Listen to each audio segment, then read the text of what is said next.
Assalamualaikum warahmatullahi wabarakatuh. Perkenalkan, nama saya Muhammad Fatano Yudi dengan NIM 21042384, jurusan Ilmu Administrasi Negara dengan mata kuliah Teori Sosial. Tujuan saya membuat video ini untuk memenuhi ujian akhir semester saya dengan judul Peran Masyarakat Sipil dalam Proses Demokratisasi. Dengan topik presentasi yang saya ambil, pembangunan masyarakat sipil. Ada beberapa peran dalam masyarakat sipil dalam proses demokratisasi. Yang pertama, peran pemerintah. Dalam aspek regulasi, terkait dengan regulasi, kenyataannya ditemukan menunjukkan bahwa berbagai regulasi di tingkat pusat dan daerah direspon secara beragam oleh kalangan OMS atau organisasi masyarakat sipil. Masalah-masalah yang ditemui dalam kaitannya dengan regulasi antara lain: pertama, kurang maksimalnya sosialisasi yang dilakukan sehingga regulasi tidak dipahami secara profesional oleh kalangan aktivis OMS. Yang kedua, konsistensi penegakan aturan yang beragam di berbagai daerah, khususnya sejak Orde pasca Orde Baru, di mana ada aturan yang diabaikan sementara di pihak adapun aturan yang berusaha ditegakkan namun tidak direspon secara sama. Yang ketiga, adanya variasi implementasi berbagai aturan pada setiap daerah yang disesuaikan dengan lingkungan sosial politik di daerah bersangkutan.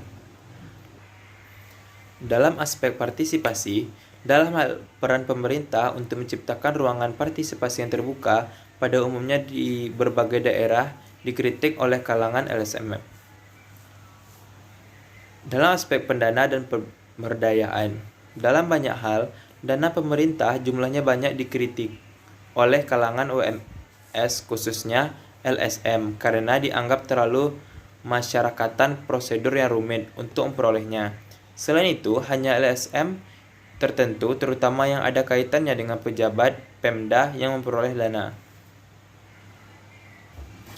Dalam akses informasi, dalam hal akses informasi, kalangan LSM umumnya menganggap masih terbatas. Umumnya, kalangan OMS menganggap bahwa pemerintah kurang menunjukkan keterbukaan ketika mereka hendak mengakses informasi yang dibutuhkan.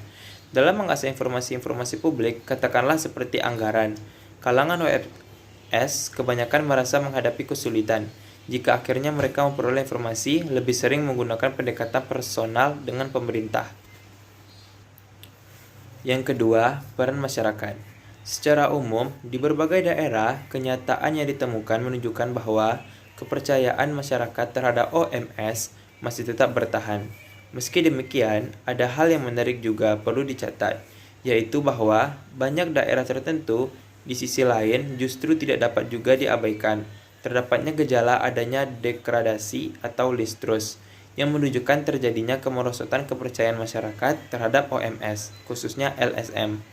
Dalam kaitannya dengan nilai-nilai lokal yang ada di suatu masyarakat, pada kenyataannya nilai-nilai tersebut ada yang mendukung perkembangan masyarakat sipil, dan di sisi lain ada pula yang sifatnya menghambat.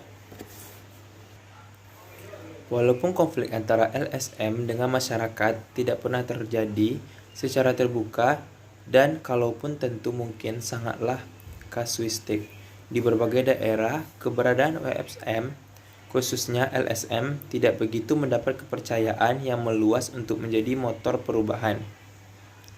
Keberadaan LSM tidak dianggap sebagai problem solver untuk setiap masalah sosial. Karena itu pula, secara aktual SMM cenderung memiliki konstituen yang terbatas, tergantung pada isu yang diperjuangkannya. Seperti misalnya untuk pembangunan desa atau komunitas binaan dan garapan isu-isu yang spesifik lainnya. Hal ini menjadi keterbatasan bagi LSM karena tidak mungkin menemukan semua bidang isu yang justru amat kompleks dalam problem kehidupan keseharian masyarakat. Kondisi lingkungan lainnya yang tidak kondusif dalam mendorong pertumbuhan dan kontribusi peran OMS dalam bersumber dari hubungan di antara semua OMS dan LSM sendiri yang dalam banyak hal juga diwarnai oleh adanya saling kecurigaan, pengelompokan dan persaingan di antara mereka. Hal ini diindikasikan antara lain dengan adanya kecenderungan untuk memetakan diri pada forum kerja yang dibentuk sendiri-sendiri, dan gambaran itu merupakan bentuk koalisi yang berbeda-beda. Selanjutnya, peran organisasi masyarakat sipil pengawasan terhadap negara. Para aktivitas organisasi masyarakat sipil dan LSM menyadari peran sosial mereka sebagai pengawas negara. Asumsi yang diterima secara umum adalah kekuasaan negara yang berada di tangan pemerintah seharusnya dibatasi dengan berbagai instrumen, termasuk pembatasan oleh masyarakat dengan pengawasan melalui media massa dan LSM. Akan tetapi, dalam implementasi, terdapat perbedaan pola dan bentuk pengawasan, di mana hal ini berkaitan dengan kondisi aktual sosial politik daerah tersebut. Di Mataram, dalam mendorong peran LSM untuk mengawasi pemerintah dalam proses pembuatan regulasi, LSM lokal menggunakan jaringan nasional yang mereka miliki secara individual. Selain itu, juga dikembangkan semangat bahwa LSM bukanlah teman pemerintah, tetapi mitra rakyat. Secara tidak langsung, LSM ingin menunjukkan bahwa aspirasi yang mereka sampaikan merupakan perwujudan keinginan masyarakat. Selanjutnya, peran advokasi dan partisipasi masyarakat. Dalam kegiatan advokasi, untuk mendorong partisipasi masyarakat, terdapat peluang bagi keterlibatan pemerintah dengan dukungan program dan pendanaan. Bentuk-bentuk mediasi yang dilakukan oleh LSM untuk mendorong partisipasi masyarakat adalah pendampingan, pemberdayaan masyarakat, atau bantuan teknis untuk memperkuat kapasitas masyarakat. Di Kendari, pemerintah daerah memberikan dukungan pendanaan meski dalam jumlah terbatas untuk kegiatan pendampingan masyarakat oleh LSM. Di Papua, beberapa dinas teknis menerima usulan program pendampingan atau pemberdayaan masyarakat dari LSM yang akan diimplementasikan oleh LSM yang mengusulkan tersebut. Dari penjelasan tersebut, dapat disimpulkan bahwa hubungan negara masyarakat sipil di Indonesia sangat dipengaruhi oleh konteks lokal, budaya masyarakat, dan budaya politik. Karakter organisasi masyarakat sipil, SDM dan manajemen, finansial, model gerakan, jaringan, dan dinamika ekonomi politik lokal dan nasional. Fakta-fakta yang ada menunjukkan bahwa ciri-ciri khusus daerah seharusnya menjadi perhatian dalam perencanaan pembangunan masyarakat sipil. Organisasi masyarakat sipil merupakan potensi penting bagi proses konsolidasi demokrasi di Indonesia. Terdapat banyak LSM di tingkat lokal yang telah memiliki kapasitas yang memadai dan mampu memberi pengaruh positif dalam mengelola hubungan negara dan masyarakat sipil.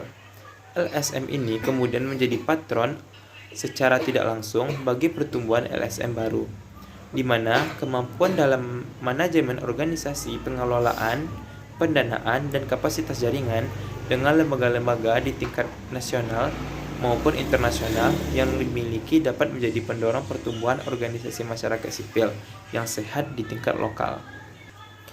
Pemerintah pusat cenderung lambat dan menyesuaikan dan menata berbagai aturan perundang-undangan yang mengatur organisasi masyarakat sipil. Peran masyarakat dalam mendorong perkembangan LSM atau organisasi masyarakat sipil di Indonesia cukup signifikan. Pada seluruh daerah, penelitian ditemukan adanya respon yang positif dari masyarakat, di mana tidak ditemukan adanya kasus-kasus benturan antara aktivitas yang dilakukan oleh LSM dan organisasi masyarakat sipil dengan komunitas tertentu di daerah. LSM dan organisasi masyarakat sipil di Indonesia memiliki kapasitas yang sangat beragam, di mana hal ini mempengaruhi pula kemampuan implementasikan peran. LSM umumnya sepakat dengan prinsip-prinsip kemandirian dan kewaspadaan. Namun, tidak seharusnya LSM dapat mengimplementasikannya. Sebagian besar LSM menjalankan peran pengawasan terhadap negara dan peran advokasi atau media partisipasi warga. Implementasi peran ini dilakukan dalam bentuk yang beragam di setiap daerah. Namun, secara umum, bentuk-bentuk yang umum adalah dengan penyampaian aspirasi telah kebijakan publik atau dengan mendampingi masyarakat untuk penguatan kapasitas. Masyarakat memberikan respon positif terhadap implementasi peran-peran tersebut. Sementara, belum seluruh jajaran pemerintah daerah memberikan respon yang sama. Baiklah, sekianlah presentasi dari saya. Jika ada kata yang salah dan menjanggal, saya mohon maaf. Assalamualaikum warahmatullahi wabarakatuh.